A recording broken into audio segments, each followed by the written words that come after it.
Welcome, welcome, welcome.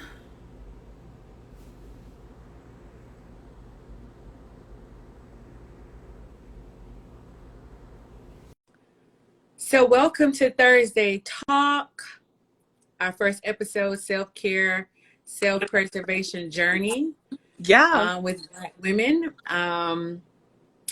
Today's conversation, we're going to be talking about self care, self preservation for Black women present day. Hi, my name is Lola Troy, the host and curator of Heal Black Joy, the learning platform for our community to heal our Black joy with tangible and attainable programs for the mind, body, soul, relationships, and business. And today, my special guest is Miss Sara Hendrix, aka the Black Blonde. Welcome, Mhm. Sara. Hi, how are How are you? you? I'm good. This is so refreshing to finally get out and speak and talk to you and engage and talk about Black Joy. I'm I super know, right? excited.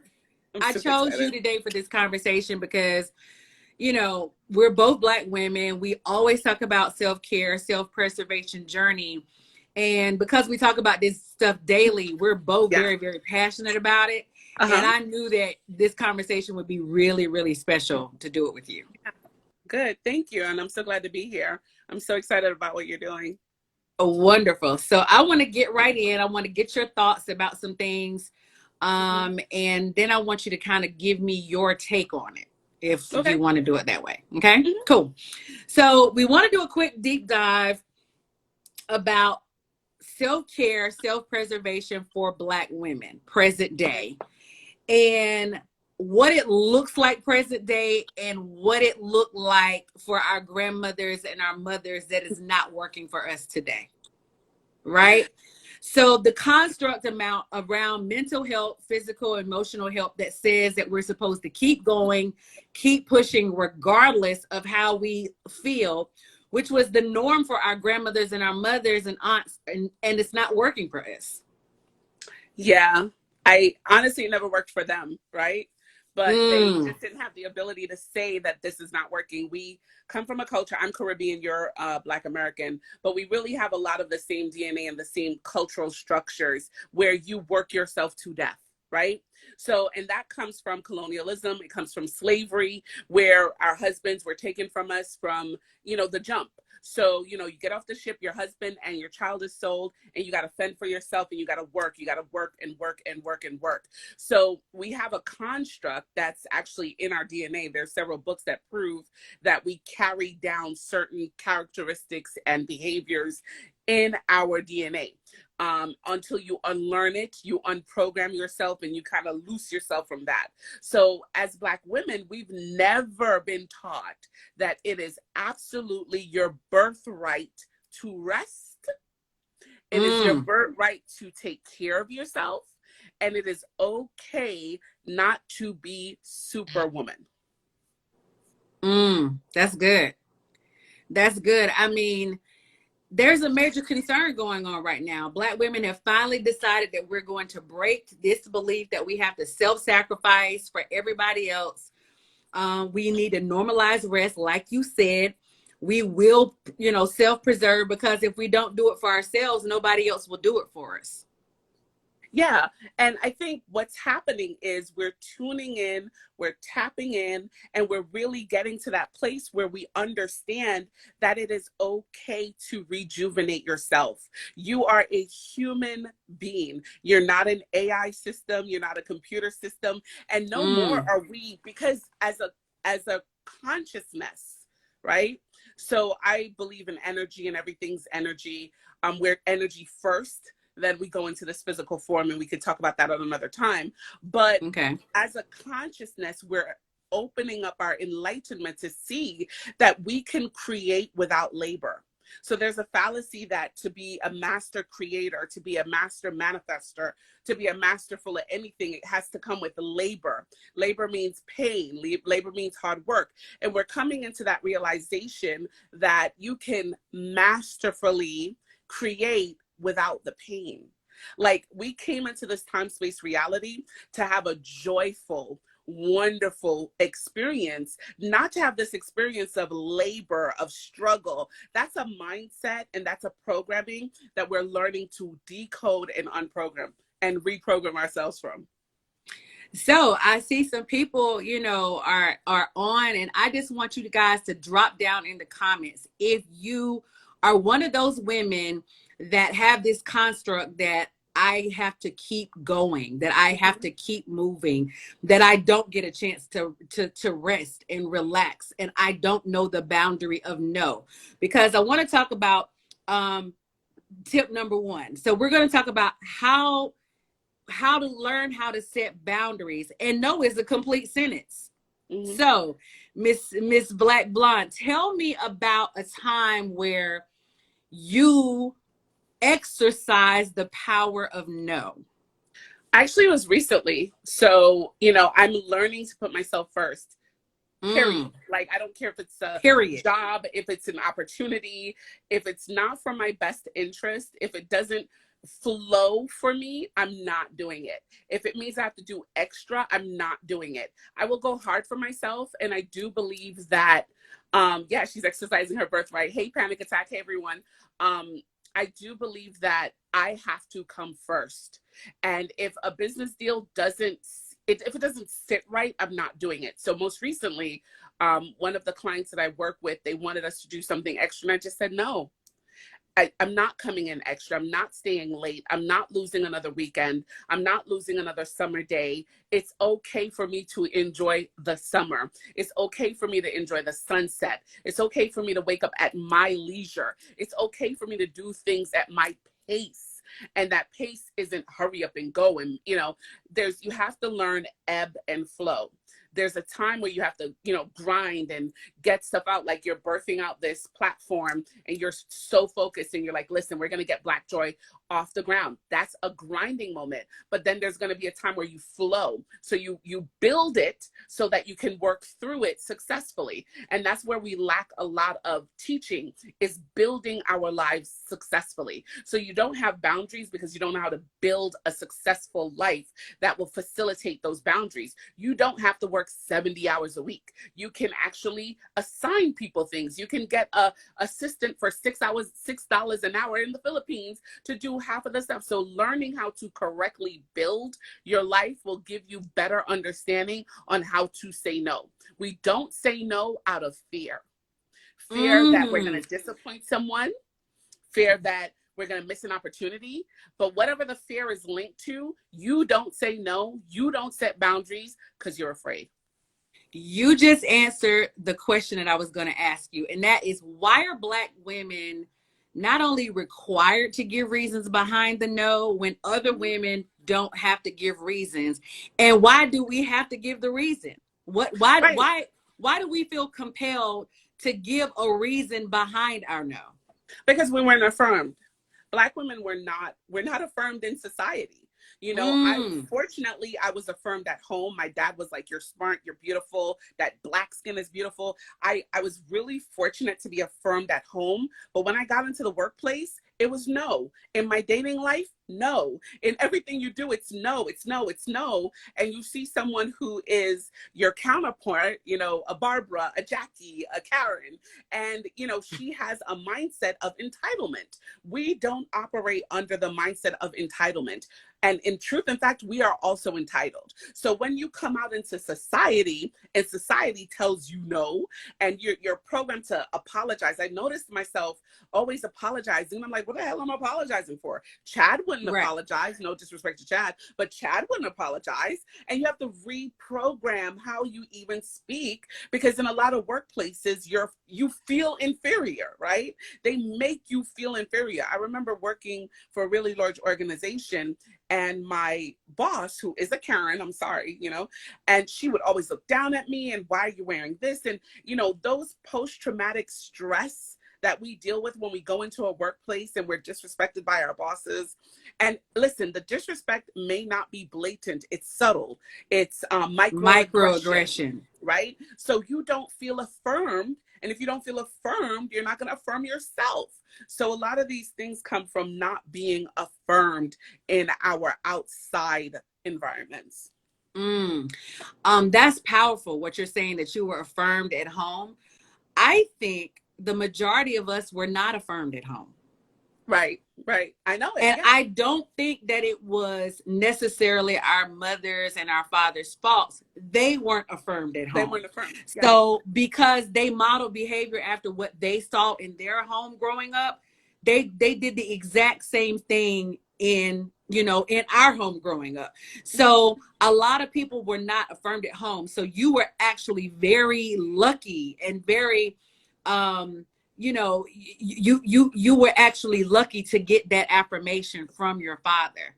I just read something about corporate America, and it was talking about Black women being very fearful about going back to the office due to the microaggression that we were receiving inside of corporate America. Mhm. During COVID, we've been home. A lot of Yeah. people have been remote. If you're not, one of those workers that have, go in for healthcare or a job that you have to go in. But those of us that work remotely are Mhm. now being fearful about going back into the work office and going back into the workplace due to the microaggression of others. Mhm. What do you think about that?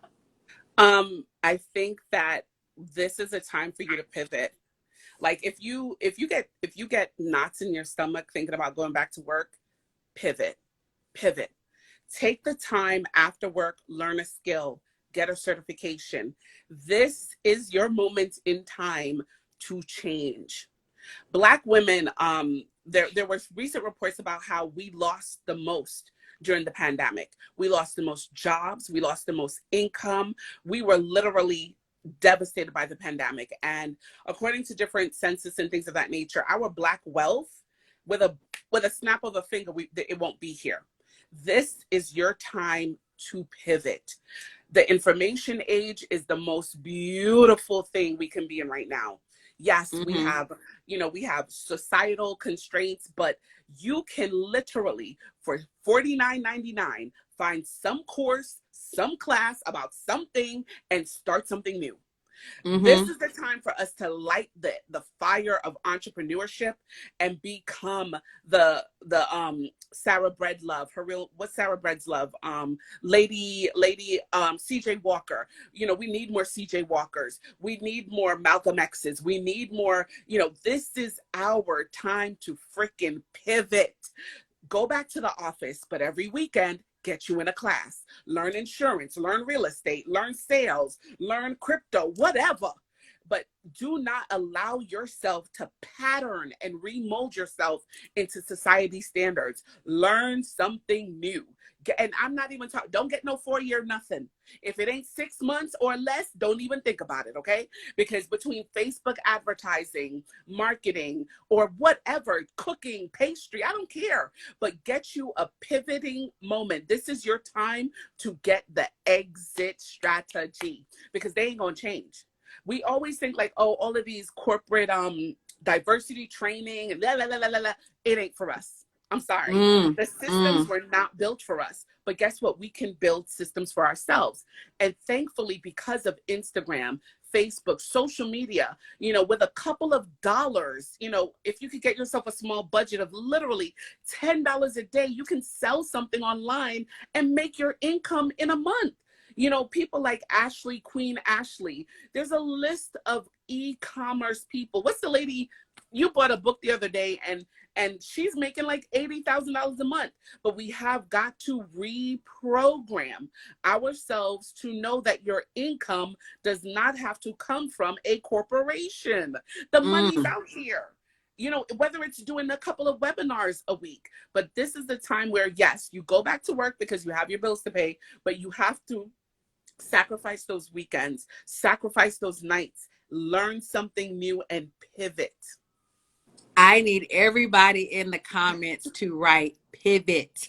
Yeah, Okay. If pivot. we don't get any other nugget tonight, we need to learn how to pivot. I think that is such a wealth of information that Sara just gave us, the Black Blonde just gave us, because we've got it. We're not corporation friendly. We are not. And we'll never be. As Black women, we came into this time Pivot. space reality, you know, being creatives, we, because of the construct that happened in America, we had to shift. Our forefathers had to shift into learning a new culture, learning a new language, learning how to maneuver, you know, in society when we had all these constraints, right? Yeah. And fast forward to today, we still have some of those constraints, but we're able to, because of technology, because of, you know, the collective, we're able to see tangible examples of people that have pivoted and that have become successful at pivoting. Absolutely. And let me tell you something, like now is the best time because places like Google, Facebook, all of their courses are free. Facebook will teach you how to advertise on their site for free. And I'm telling you, a couple of dollars a day, $10 a day with the right ad copy, you're a millionaire. Literally, in 2-3 years, you could be a millionaire. And they're teaching it for free. Absolutely. I like this conversation. I like where it's going. We got to talk about pivoting in a minute, but I want to get back to the tips of self-care and self-preservation for Black women. Our tip number 2 is prioritizing your mental, physical, and emotional health before extending yourself to others.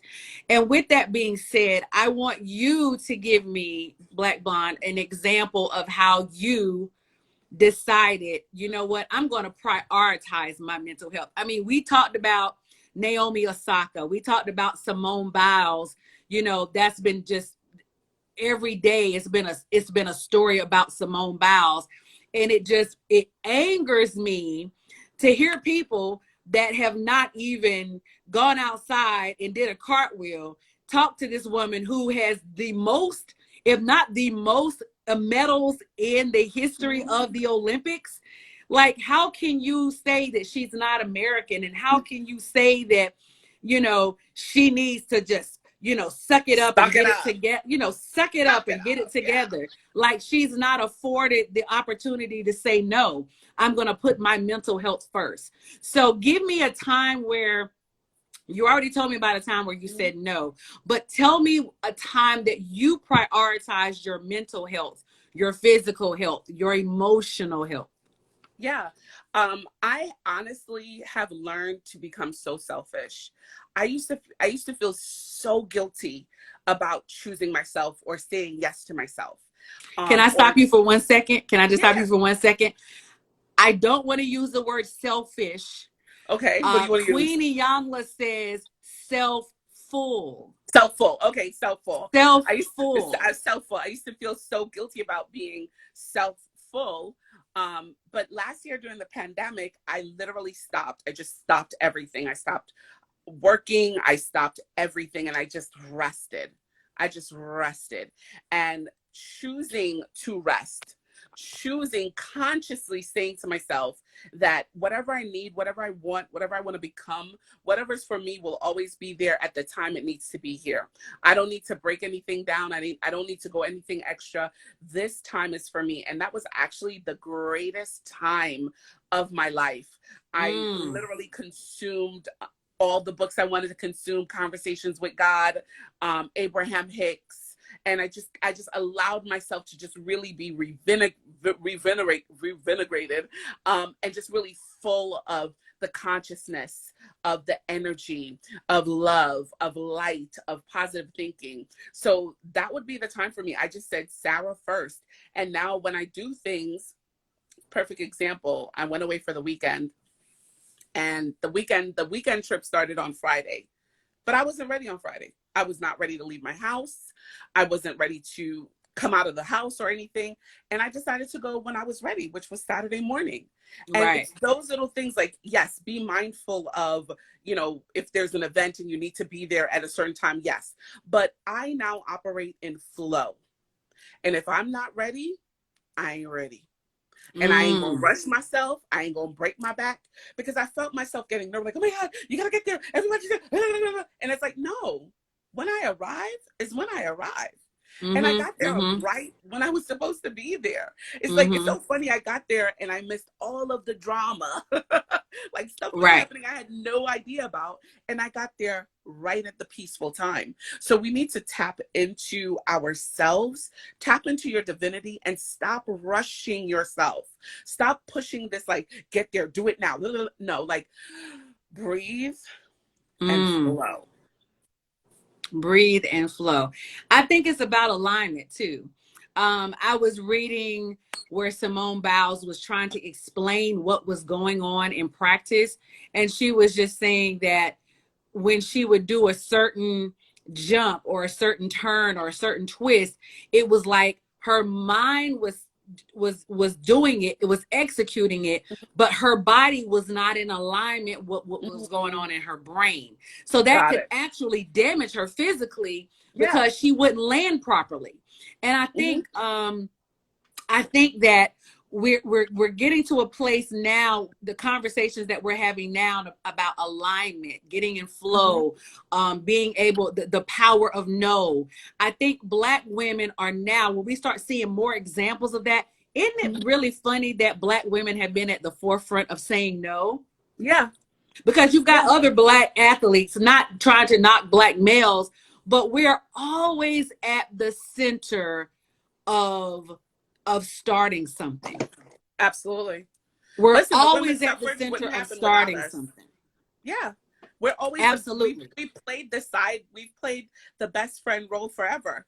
We've been that best friend. We've been the one that ushers you in and pushes it out, and we deliver your babies and we forget about our own, and we, like, that's the role society has given us, when in fact we're the leading ladies. Ooh, the leading ladies. We're the I leading like that. ladies. We need to We're the put star of that the in the show. comments, you guys. We're the leading ladies. We are the Yeah, we're the leading main ladies. attraction. This is Mm-hmm. We Mm-hmm. are the show. We are the show. Hmm. Remember that you are the show. Um, Another tip about prioritizing and self-care and self-preservation for Black women is feel your emotions with vulnerability Hmm. and not suppress those feelings because you think you're going to receive judgment. I think Hmm. what's been happening with us now is we are not suppressing our feelings anymore. We're able to say no. We're able to prioritize ourselves, and we're able to feel those feelings unapologetically. Hmm. Before it was, if I'm feeling my feelings, Hmm. then there could be this judgment of somebody thinking that I'm crazy or I don't have it all together or I'm coming apart at the seams, you know. Now it's like, no, I get the right to feel my feelings, feel my emotions, sit in them, and I'm Hmm. having a moment. I'm not crazy. I'm just having a moment right now, Yeah. So you I mean, know? part of when you're growing up, I mean, so many women I know on the chat, you can definitely attest to suck it up. Don't let Woo! anyone see you cry. Ooh! Fix your face. Why are you, we've never been allowed to just express any emotion. I haven't. My parents, Mm. yes, they were affirming, but you better suck it up. You better get through it. You're gonna do it. Ain't no things that we talk about, ain't nobody come to help you. You better do this by yourself. And those are the things that shape you into the woman that you are today. And unfortunately, our Caucasian counterparts, they're allowed to cry. They cry at work, they cry at school, you blow the wind, they cry. And we've had this false persona that we don't have emotions, that we're loud, that we're angry. And we're not angry, we're not loud, we're frustrated. And we're frustrated because we've never been allowed to be soft. So one of the things that I've done is I've taken out the term strong Black woman in any title that's given to me. Do not call me a strong Black woman. Do not call me a boss woman, because that continues this presentation of me that I am not soft. I'm not delicate, that I don't, that I don't need you to hug me, that I don't need you to come and help me, that I don't like. Now I let it all out because we carry it. When you don't cry, and I was a person, I'm telling you from personal experience, I stopped crying from about 12 to 30 something. And I didn't start crying Wow. again. Yeah, because it was like, I can never you're never going to see me cry. You're never going to make me, you're never going to break me. You can't break me. And Ooh! it wasn't until I went to therapy and I was like, ooh, that is a bad mindset, Sarah. It's not about being broken. It's about, this hurts. What you did and what happened to me hurt me. And, I think that affected a lot of different things, but I'm not a strong Black woman. I'm just a woman. And I need love. I need care. I need you to be gentle with me. I need you to speak to me in a nice tone. And I do this with my students. I teach, and my students, they talk to some other people very softly, and then they come and they're like, oh, and I'm like, let's try this again. Let's try this again. And I'm reteaching people how to even experience me, because I took on that persona of boss bitch and boss woman and boss, like, no. And you lose so much of the feminine masculine energy when you allow yourself to sit in that masculine role and not really let your feminine, beautiful energy come out and flow. And she needs to be watered. She needs to be hugged. She needs to be caressed. She needs to be pampered. She needs to feel special, right? And feel affirmed. And be feel affirmed. Yes. So yeah. It's so crazy that you're saying that, because we always talk about, I have this thing with Heal Black Joy where it's self-care Saturdays or self-care Sundays, whichever day you guys choose to do self-care. And it's not just, I'm going to go get a mani-pedi, or I'm going to, go get a massage, or go to a chiropractor, or drink a glass of wine. That self-care journey is about digging into what you were not affirmed, being as a child. The things that you're not getting for yourself right now, that you need to, look within and go within to say, hey, what am I lacking on the inside, and what do I need? Because what we don't do is we don't ask what we need. Right. We don't ask for what we need. Right. We never ask for what we need. And it starts with ourselves. It starts with being able to have that real, conversation with yourself when you're looking in the mirror and accepting you. Absolutely. It's starting with just accepting ourselves, because so many people out in this world are not accepting of us. So if we don't accept ourselves, how can we ever expect anybody else to accept ourselves? That goes back to that rush thing, where I've got to rush to be on time, because that was a mindset and a construct that told us, whether it was our mother or our father, you've got to be early. You've got to be there before everybody else gets there. Early is late, right? Early is late or whatever. Yeah. You got to be there before everybody else, because everybody has a perception of us for being late, or has a perception of us of being loud, or has a perception of us that we're not going to have it together and that we're not organized. So I think, on this self-care journey, if we do learn how to set boundaries and understand that no is a complete sentence, and if we do prioritize our mental and physical and emotional health, and if we are able to feel our emotions and not suppress our emotions, thinking that we're going to be judged because we need to feel, because we're human too. We need to feel. We need to be affirmed, as you say. We need to feel, and we need to be affirmed. Absolutely. If we're able to do those things, I think that we're on to something with this self-care journey and this self-preservation journey. What do you think? Yeah, I think the first thing you need to do is start journaling. I never really liked the idea of journaling, but journaling has been such a good therapeutic place for me. And what you're doing is you just, first of all, just make a list of the things in your life you don't like. Make 2 lists, a list of what you don't like just you, like, I don't like this, and then make a list about you that you like. And then what you start to do is you just start to work on those things. And one thing that I've started to do is, I'm a plus size woman. I've been in a plus size body for a long time, and I would beat my body up. I would be so negative about my body, but now I'm just like, I bless you. Thank you for bringing me to work today. Thank you for helping me to walk. And we don't bless ourselves enough. We don't thank ourselves enough. We don't thank this body that carries us enough. We don't thank our heart, our mind, our lungs, our tongues, I have 10 fingers and 10 toes. They work, they function. And I'm so grateful for that. And we need to pour that back into ourselves first, because no one's going to give it to you. You know, Mm. they will give it to you after they see how you give it to yourself. So pulling back like the harshness of, oh, I can't stand my hair again. Like, I'm so grateful for what I have. I'm so grateful I can see, I can taste, I can smell, I can hear. And I just, you know, take time to like thank my eardrums. I know it sounds kooky, but you know, I'm just so thankful that I can hear. I don't need a hearing aid. And Ooh, that's being good. joyful with just like, wow, I can walk. And you know, yes, my breasts are not perky and beautiful, but they're mine and they Right, function and right, they right, do what right. they're supposed to do. And once you start to bless yourself or just show yourself some more love, like things will start to turn around for you. But we first need to start just being thankful for Sarah, be thankful for Lola, be thankful for Martessel. So that just wake up every day and be thankful that you're in your right mind, and then take it from there. But first, praise yourself first, honor thyself first, and then take it from there. That's awesome. I really enjoyed this conversation. I think that going forward, you know, the women that are on here, and even when I save it and I share it on, you know, my Facebook page, I think people are going to get something out of this conversation, because I think we all have not put ourselves first, and I think we all need to start putting ourselves first. And like the Southern lady says, honor thyself.